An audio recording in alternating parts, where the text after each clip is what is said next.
ଟିଟଲାଗଡ଼ରେ ବଢ଼ୁଛି ଗ୍ରୀଷ୍ମ ତାପ। 38 डिग्री छुईला पारद। लोकंक जीवन है दुखदायक। पश्चिम ओडिशा रे ग्रीष्म ताप दिन को दिन बढ़िबारे लागिछि। टिटलागढ़ रे एबे तापमात्रा 38 डिग्री सेल्सियस को छुईछि।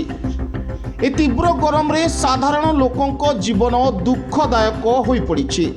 ततलागढ़ कुहाଯାଉଥିବା टिटलागढ़ रे वर्तमान जदि एपरी ताहाले आगामी दिन रे की रूप नेब से नहीं लोके चिंता रे। दर्शक बंधु, टिटलागढ़ रे मार्च मासरू ही ग्रीष्मर प्रकोप देखा देछि।